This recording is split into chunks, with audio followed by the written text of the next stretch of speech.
Good health to all from Rexall. It's the Phil Harris Alice Faye Show, presented by the makers of Rexall drug products and 10,000 independent Rexall family druggists. This is your Rexall family druggist, here to say good evening and welcome from all 10,000 of us. The 10,000 independent druggists who have made the word Rexall part of our own store names. You've learned to know us by the orange and blue Rexall sign on our windows. But still another identification is that we carry the 2,000 or more drug products made by the Rexall Drug Company. Like Bismarex, for example. This soothing antacid is one of Rexall's most famous products, for good reasons. Its scientifically balanced ingredients vary in the time required for solubility, so that Bismarex works in a continuous relay to bring you prompt and prolonged relief from acid indigestion. Year in and year out quality like this is what we family druggists are talking about when we tell you you can depend on any drug product that bears the name Rexall. Good health to all from Rexall. And now your Rexall family druggist brings you the Phil Harris Alice Faye Show, written by Ray Singer and Dick Chevrolet, with Elliot Lewis, Walter Tetley, Robert North, Janine Roos, Ann Whitfield, Walter Scharf in his music, yours truly, Bill Foreman, and starring Alice Faye and Phil Harris.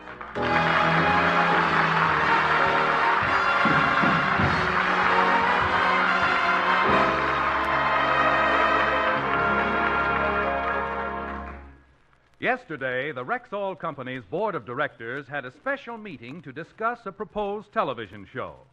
It concerns Phil and Alice, so let's go back to yesterday's meeting. Mr. Scott is speaking. And so, gentlemen, I'm in favor of doing a television show starring Phil Harris. But, J.S., do you think it's advisable to let the public see what Harris looks like? Oh, he doesn't look that bad. Besides, I don't think we'll get any complaints as long as we don't put the show on around dinner time. Oh, Harris might be all right for television. I don't care much for him personally, but he seems to go great with the women. My wife raves about him. She thinks he's a fine actor, very funny comedian, and a splendid singer. Your wife? Mm-hmm. I didn't know you were married. I've been over to your house a number of times. I've never met your wife. I know, sir. We keep her up in the attic.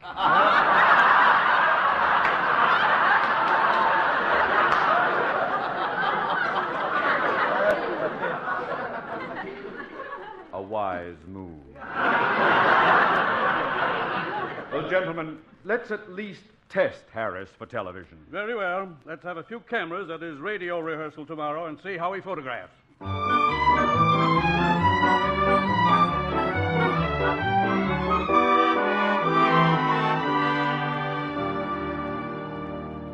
Mommy, what's taking Daddy so long to come down this morning? Oh, he's getting dressed for our rehearsal. They're televising it today, and he wants to look good for the cameras. What's Daddy going to wear? Well, I don't know, but he's a smart showman. He's been watching television for years now, and he knows what the public likes. Phil, are you ready? I reckon I'm hankered to hit the trail, Maud. Phil, what are you made up for? What have you got on? My Hop-along Cassidy outfit, gal. I know what plays in television. Oh, for heaven's sakes, Phil, take that outfit off. Stop chawing your cud, woman. Just saddle your pinto Clyde and let's head for the old video corral. Gee, Daddy, you don't look like Hoppy. You make a silly-looking cowboy. Smile when you say that, little beaver. Oh, Phil, you don't have to be a cowboy. There are a lot of things you can do to be successful in television. Like what? Well, you can either be a wrestler, give cooking lessons, or become a talking dragon. I could become a marching cigarette, too. Look, I can't miss being a big hit as a cowboy. All I need is a catchy name like Hop-along Cassidy. It should be a name that fits my character, though. How about Stagger Around Harris? Well, if it ain't the dude from Horner's Corner. Come on in, tenderhead.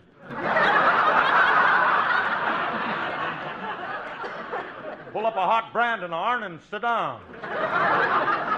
Philip, what on earth are you doing in that cowboy suit? Well, we're auditioning our show for television, and he thinks this is the best way to do it. Well, Philip, if you insist on going into television, don't mimic anybody. Be yourself. I know that sounds dull, but with good writing, you might prove mediocre.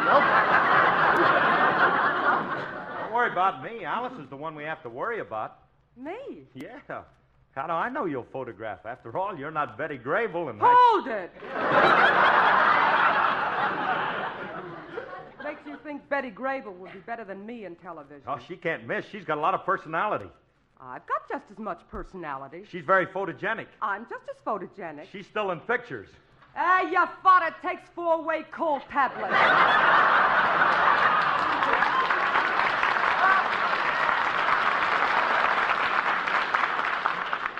Of course, if you'd rather have Betty Grable on the show instead of me, honey, stop with that. I'm only kidding. Oh, I don't know. I don't want anybody but you, baby. I'm nuts about you. No. Kid, you're my everything. Mm-hmm. You couldn't live without me, could you? Oh, I could live without you. I just have to go to work, that's all.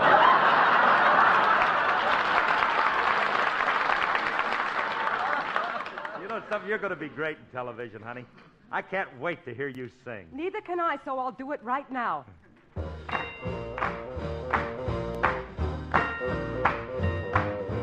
Look what you done, my baby. Look what you done, my child. Look what you done, my baby. You done gone and told me a lie. You told a lie, I believed you. Look what you've done to my heart. You told a lie, I believed you.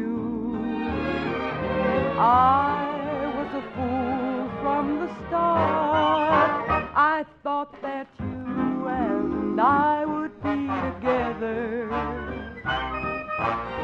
I never dreamed we would part. But you told a lie, I believed you. Look what you've done to my heart.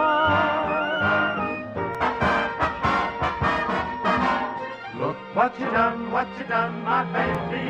Look what you done, my child. Look what you done, my baby. You gone and told me a lie. I thought that you and I would be together.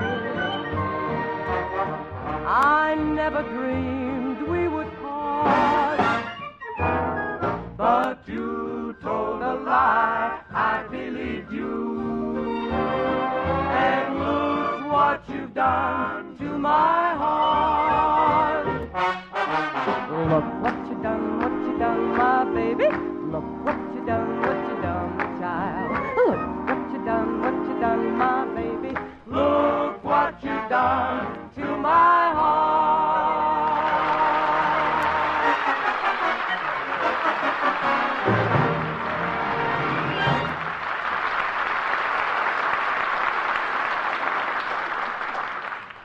That was swell, Alice. Oh, thanks. Hey, look, we have to get down to rehearsal, so go upstairs and take off that outfit, pony boy. You look silly. I do not. I'll make a very dashing cowboy. Oh, I'll get that. That's probably Frankie. Oh, wait till he sees me in this outfit. Oh, you'll love it. Hiya, Curly. I thought... Howdy, stranger. You must be the new marshal down from Red Gulch. Huh? Or are you the Redskin scout from the Apache tribe? Yeah, me Redskin. What's with Paleface? Got snoot full of firewater? I'll be an Albuquerque rug merchant. Just pretending that I'm a cowboy. You see, Frankie, I got a new deal cooking. Well, so we better get started for the... Oh, hello, Frankie. I said hello, Frankie. Well, don't stand there. Say something. Pontiac, fine car. Oh, Frankie, what's going on here? He say he cowboy, me Indian. Me no ask questions. Me go along with gag. Huh? All right, turn it off, running water. This doesn't happen to be a gag. Remley, I got news for you. I'm going into television. Just think. Instead of having to watch them old movies, the public's going to get to look at Phil Harris. Oh, those lucky people. Alice, do you realize how fortunate you are being the wife of the greatest boon to mankind since rubber pants? I'm just thrilled to pieces. The eighth wonder of the world, and he's all mine. Wait a minute. What do you mean, eight? According to the last telephone survey, I was third. Just 0.2 of a point behind the Grand Canyon. Now, come on, let's get out that rehearsal. The band's going to be waiting for us.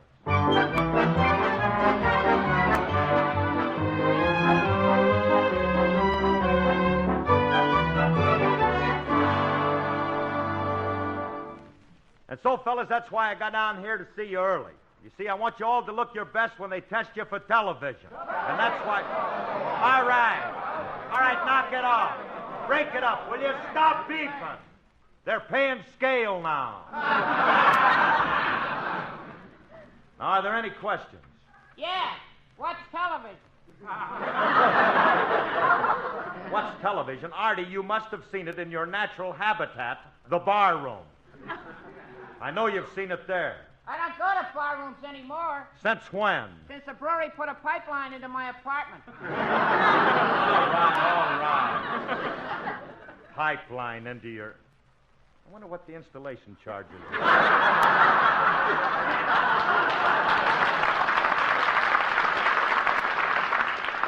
Now, look, fellas, when you get in front of them cameras, I want you to try and look presentable, will you? Phil, if you want the boys to look presentable, why don't you let me design uniforms for them? Wait a minute. What kind of uniforms? Well, I have something very colorful in mind, Frankie.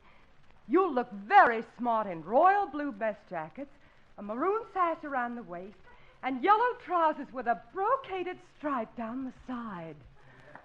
Well, la-di-da. That sounds cute to me.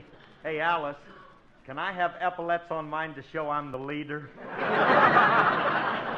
All this fuss about uniforms and how we're going to look. I don't see why you're so anxious to go into television anyway, Curly. You won't be able to sing. What are you talking about? I'm still going to sing. But, Curly, you can't do that on television. As soon as you open your mouth and they see your throat, you'll give the whole thing away. What whole thing? Everybody'll see you got a trained frog down there doing the singing for you. Hey, Frankie, I'll make a deal with you. What? If you keep quiet about my trained frog, I won't say nothing about the monkey who's playing your guitar from the inside. Now tune up that monk while I run over the song I'm going to do, son.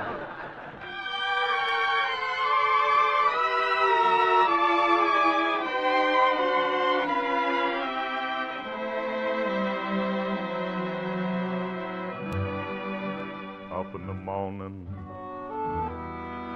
out on the job, work like the devil for my pay. But that lucky old son got nothing to do but rule around heaven all day. Show me that river, take me across, wash all my troubles away. Like that lucky old sun, give me nothing to do but rule around heaven all day. Mother, can't you know he's pining? Tears all in his eyes. Send down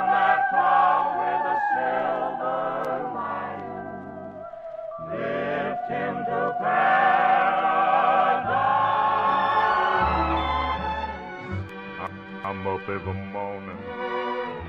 Back on my job, work like the devil for my pay.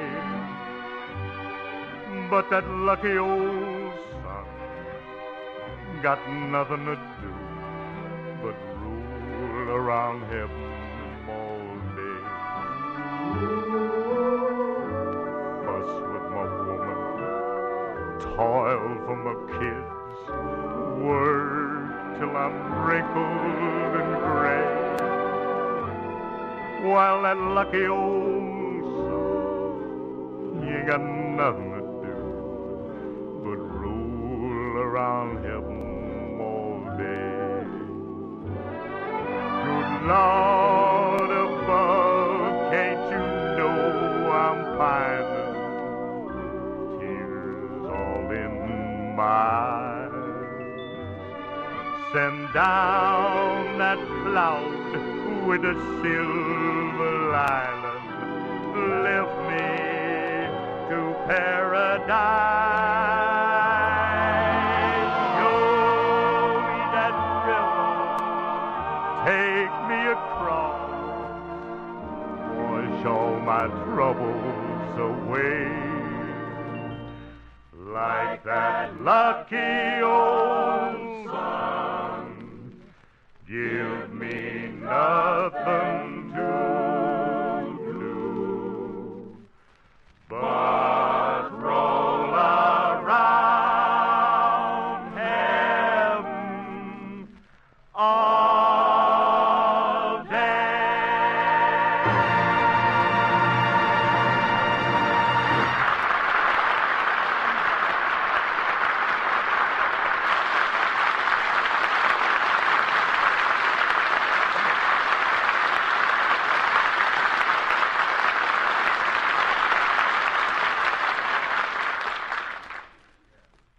That was splendid, Harris. Oh, hiya, Scotty. Oh, hello, Mr. Scott. We've been waiting for you. That's about time you showed up. I got the television cameras set up, and I know exactly what we're going to do. Remley, nobody asked you.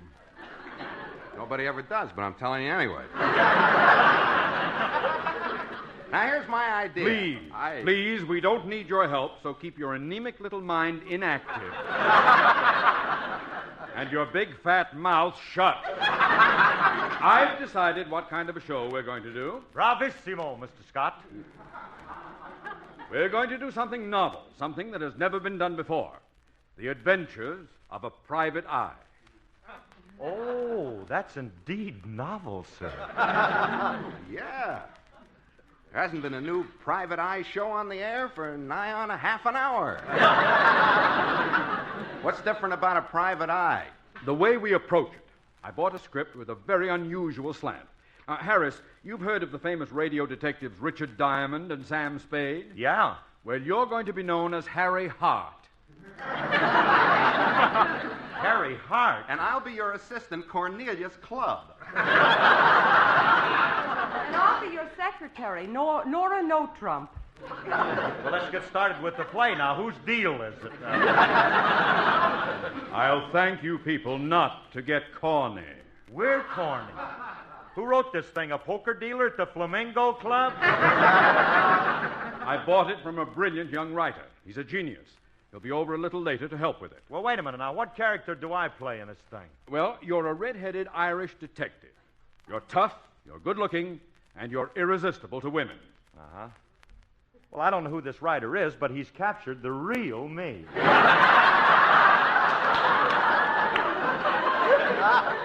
only one thing that bothers me. I ain't a redhead. That ain't the only thing you ain't. Let's try it anyway. Remley, you play the part of Mr. Harris's stupid assistant, which proves the writer captured your character, too.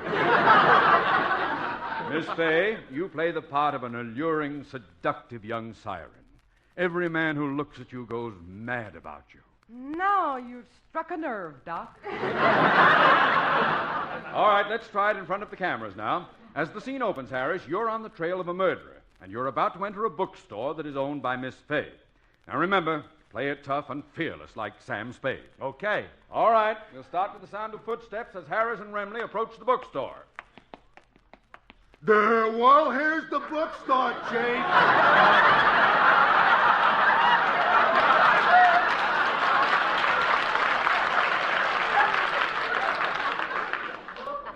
We going in?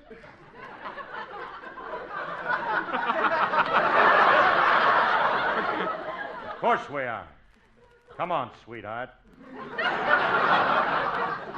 But, Chief, it might be a trap. Trap, snap. That's what I mean. They might snap the trap. Remley, you don't have to play it that stupid. Too much. Little broad. All right. Now, come on, let's go in. Hey, Chief, get a load of that good-looking tomato behind the counter. Yeah. Better let me talk to her.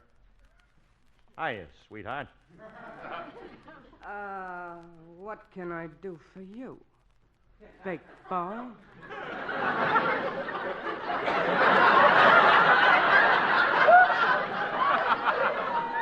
Get your foot off the gas. You're racing your motor.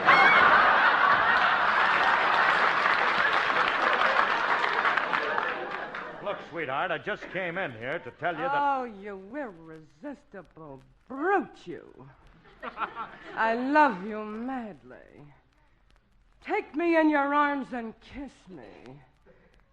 Kiss me. Kiss me. Playing hard to get, eh?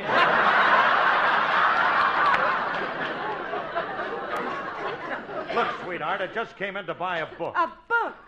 Oh, you fool, you. Take me in your arms and caress me. Caress me. Is this what happens when you walk into a store to buy a book?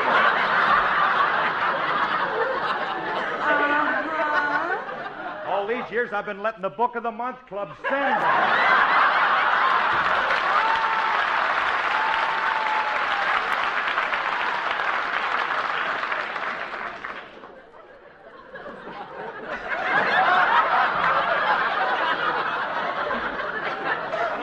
That way at home.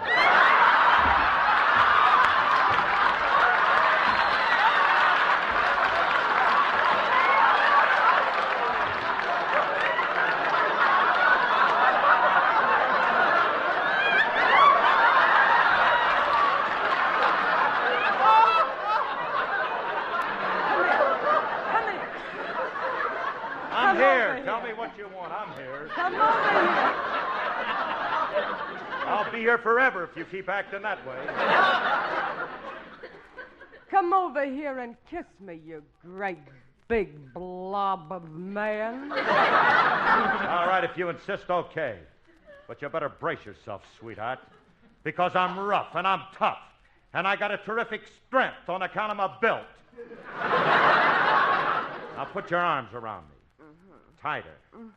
Tighter. Is this tight enough, lover? Yeah. Please, Alice, you're bruising me. Now, sweetheart, I'm going to kiss you. And don't fight me because I'm irresistible. I'm seductive. I'm stupid. I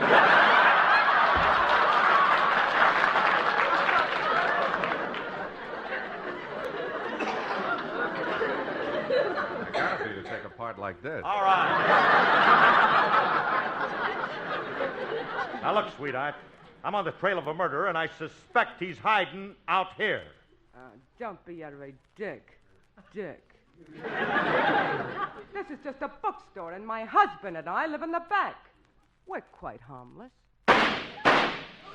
What was that? My husband's burping the baby. Well,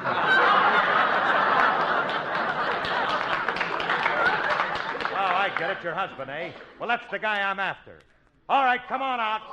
And don't make a false move because I got you covered. I want to talk to you. What's on your mind, Mac? Julia, what are you doing here? I'm the young genius that wrote the script. Now then, shall we continue? Oh, all right. Now look, babyface. I got you covered, so you might as well put your gun away. Wait a minute.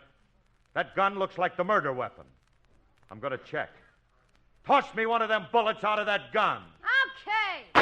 Ooh. Nice catch. You shot the chief, but you won't get away. I'm still here. I had to open my big mouth. Nice shot, baby face. Yeah, I banked that one. And now, soulmate, come into my arms and let me kiss you and kiss you and kiss you and...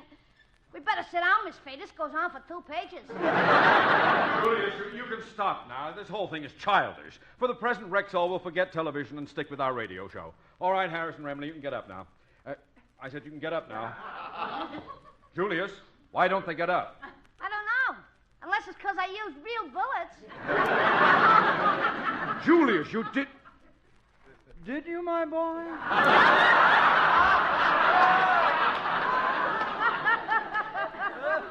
Good night, folks. Tune in next week and listen to the Rexall Show starring Julius Abruzio and the widow, Faye.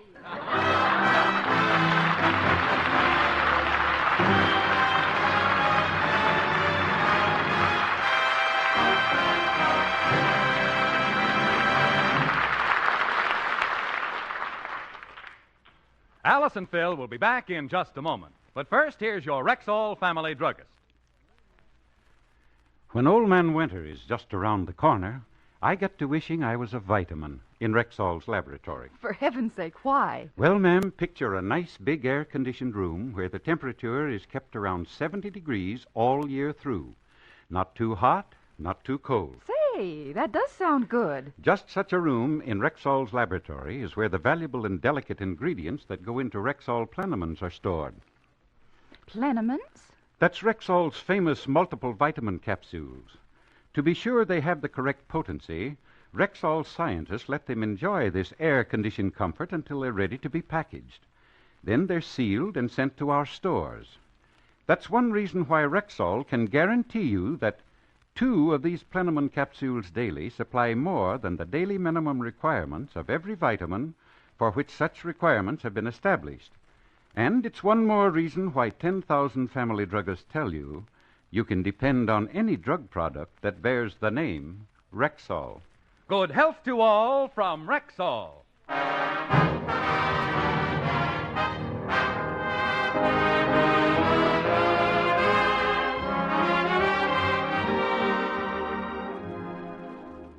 Hey, it's too bad we're not going to go into that television, Mr. Scott. I bet I looked terrific in those cameras, didn't I? No. No, the only one who looked good was you, Miss Faye. You looked beautiful. Rexall will be proud to have your lovely face associated with our wonderful products. When your gorgeous blonde hair and those beautiful blue eyes are seen on the screen, I know Yeah. Now about me. Phil. Don't interrupt the sponsor. He's in the midst of the best commercial he's ever done. You won't have any trouble selling me to the public either. My looks ain't only attractive, but they're commercial, too. Remember, you can depend on any head that bears the face of Phil Harris.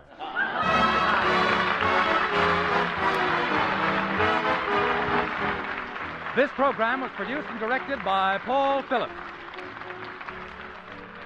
Buy Rexall's MI-31 if you want a famous mouthwash at less cost. Here's why. Many other antiseptics come in 12 or 14-ounce bottles, but Rexall gives you 16 ounces of MI-31, a full pint, at the same price as other leading brands of smaller quantity. It's one more example of Rexall's creed. Always a little better, always a little more. Ask for Rexall MI-31 at the store with the orange and blue Rexall sign on the window. And remember, you can depend on any drug product that bears the name Rexall.